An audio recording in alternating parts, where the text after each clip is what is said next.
So do you conclude in your book that that Bob Martin was a great president? Is that? I'd call him a great president. He was strong-willed. He made some mistakes. He made a lot of people angry at times. A lot of the faculty didn't like him. And I think a lot of the criticism of Martin came because his first concern was always Eastern. A lot of people confused that with that it was his that he should always be out front doing things. But I think at heart he was his first concern was always what was good for Eastern. Again, he did things in a brusque way sometimes, and that rubbed wrong with people. I know as a young faculty member, and I know you probably too remember, we often felt that we didn't have a voice in what was going on, especially in groups like the Faculty Senate. And Martin slowly kind of eased out of his autocratic, I almost said dictatorial role. I think he saw the handwriting on the wall, and he saw that times were changing, and that, and of course, when Powell became president, things had really started changing. And groups like the faculty do have more of a role in what goes on campus now than they've ever had before. But that was all part of an evolution toward that, I think, that started in the latter part of the Martin years. In the early part of the Martin years, he was, his only concern, I think, was building buildings and finding the money to do that. And as time went on, he changed. He mellowed in some ways.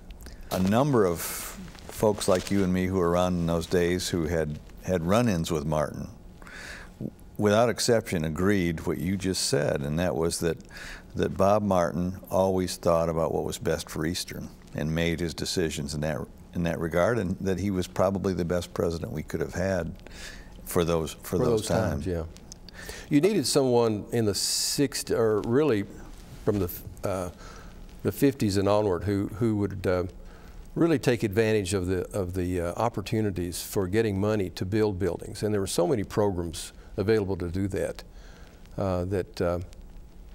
Martin and Rowlett and other people in the university, that was their primary concern. The students were going to be here. There wasn't any problem about getting students to come to Eastern.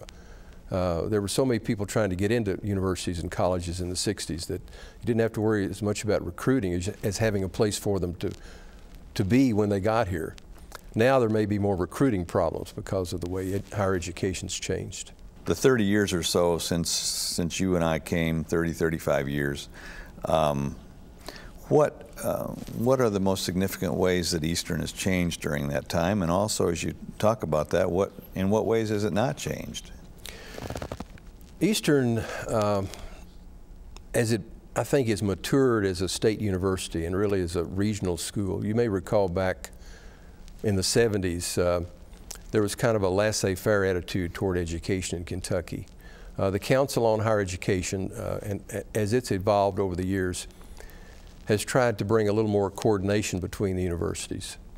And with the addition of the University of Louisville as the state's primary municipal university, there's been an attempt made to be sure that each university knows what it's supposed to be doing.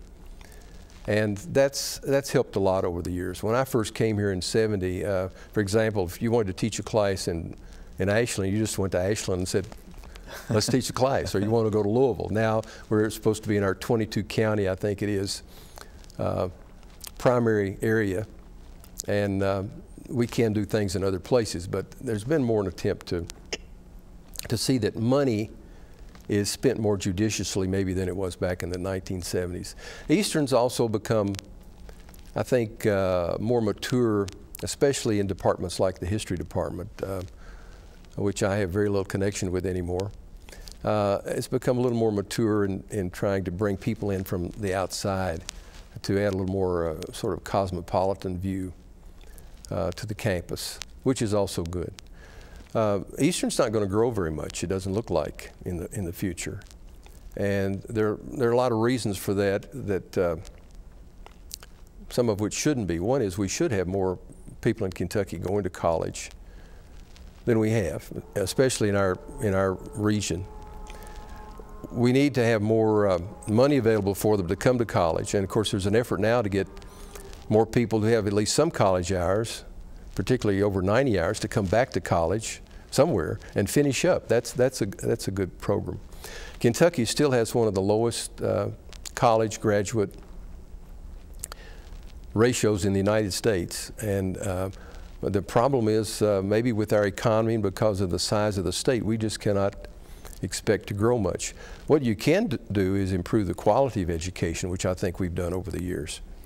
And I felt like that over the time that I taught at Eastern, the quality of students improved somewhat. Now, maybe not as much as some people would argue, but I think it improved somewhat. I always thought that of the students that I had in history classes, that maybe 20% of them could have gone anywhere and done well. And we've had students that came here, like Hunter Bates, who went to Harvard and did well in law school. And there are thousands of others like that I think we could find who came to Eastern for whatever reason. And they could have gone to UK, they could have gone to Ivy League schools and done quite well.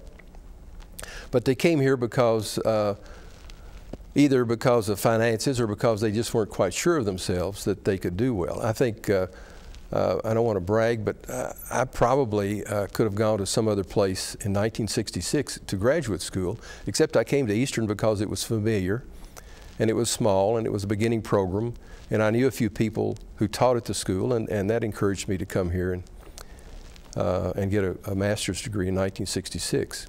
There's always a large number of students at Eastern who, and again, I don't know what percentage it would be, but 50 or 60%, that really fit very well into a situation like this, that should go to a school like this because either of finances or because they haven't had the best high school education opportunities. And they can do well if they're guided and if they're pushed a little bit and prodded a little bit along the way.